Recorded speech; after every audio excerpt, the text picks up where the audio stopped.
Back here, okay? Yeah. Cool, I'm gonna break some stuff before I start. This is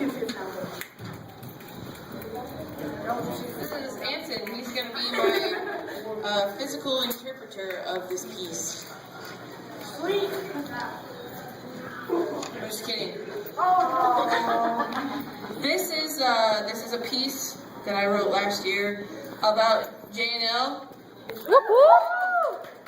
So it's a short non-fiction piece. So I hope you enjoy the show. Entitled First Year Experience. Even now, when my friends come to visit me as I work in the residence hall they once lived in at Waldorf, they say that it still smells like it did when they lived there. The full-bodied, pungent aroma of decayed body odor, booze, shame, and other first-year experience has been heavily plastered on these walls since anyone can remember. No matter how much new carpet or new paint or new people come into the building, that smell never goes away. Probably never will. Johnson in London has had a full reputation of being a hole with wonderful memories that come flooding back as you take a whiff. Hole, 1, an opening through something, gap, aperture. 2, a hollow place in a solid body or mass, a cavity. 3, the excavated habitation of an animal, burrow. 4, a small, dingy or shabby place. 5, a place of solitary confinement, dungeon. When I first came to Johnson in London Hall as a freshman back in the fall of 2006, I looked around my dorm room, London 403, thinking it was all a joke. The curtains that hung and still do hang in every single window screamed 1968. Robin's egg blue and burnt sienna triangles pointed towards the whitewashed ceilings that held on to whispers of previous semesters like cobwebs. The wood that made my closet, my desk, and my bed seemed singed and angry. The broken, mismatched tiles on the floor had told me that someone didn't bother to budget for matching tile. Take what was left around from years prior and slap it down, much like that of the conversations that I'm sure are still wedged underneath the glue of each individual tile. The hallway carpet and still does have stains running up and down the busiest parts of the floor. The blue carpet mixed beautifully with red stains, creating either a distinguishing dark fuchsia or a scary brown, which could have been blood or could have been vomit, still anyone's guess. The communal bathrooms laid on the center of the floor like an island, painted blue as to make sure no one missed it. Years of paint-chipped graffiti told me Eric loved Lucy, and what David Gruenbacher's current female track record was.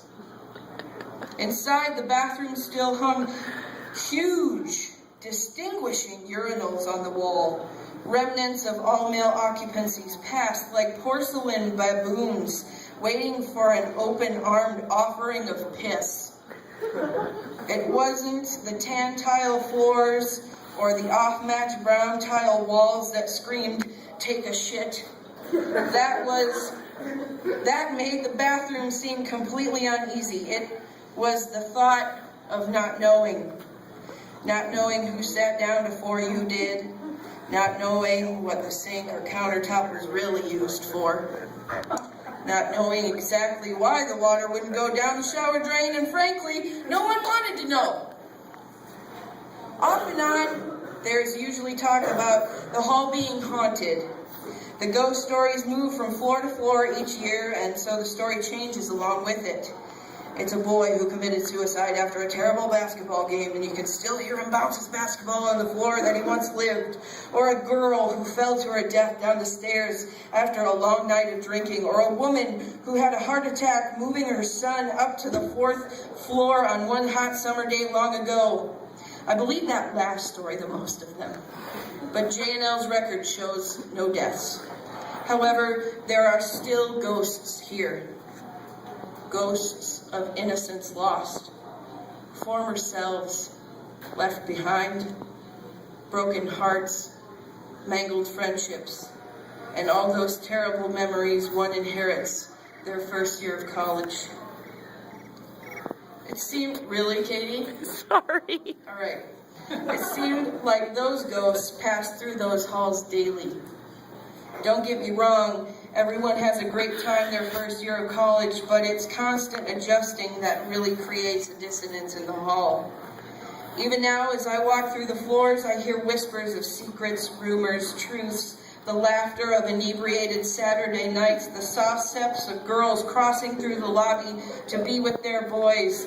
It's like there are really ghosts here, coursing along the carpet. At night, when it's late, you can just hear doors opening and closing, and in the summer you can hear the entire building rattle when a storm pushes through. I see old flings avoid each other and their new beaux and babes on their arm. Graphic images get pegged on doors, lusty depictions of what sexual muse the men have for this month, or tally marks carved into the doorknobs to acclimate students as to how many people another person has slept with. There are still the select few actually studying in their rooms, their noises mere centimeters away from the pages they fervently examine, almost as if they're trying to drown out all of the visual white noise around them. Those dingy brick walls and the glass-paned lobby become the background to what is the freshman ballet, avoiding responsibility and getting away with burning the midnight oil at both ends of the wick all week, studying test after test to make this journey a series of small accomplishments. All the while, the accompaniments of 18-year-olds' first year away from their old lives and getting a pin-sized grip on their entire journey that lies ahead from here on out plays in the key of disarrangement. It's a balancing act, sometimes a magic show, sometimes it's the back end of an elephant at a parade. But one thing's for certain, you can't forget. The fear worn on each person's face like masks and paint, the fear of being alone in a new place, the responsibility gained for doing it all on your own, the gossip, the bickering with the roommate whom you will always have a special place in your heart, for all of these things are never, ever forgotten. It's all entertaining to watch. I work in Johnson and London, worked in it for 3 years as a student, and now 3 years as a professional area coordinator. All of the friends I surround myself with today lived in Johnson and London with me, the majority of those girls on the same floor. When you go through college as a freshman, it's a real rabbit hole of sorts. But when you look back at it all, you'll have a newfound appreciation for holes. Thank you.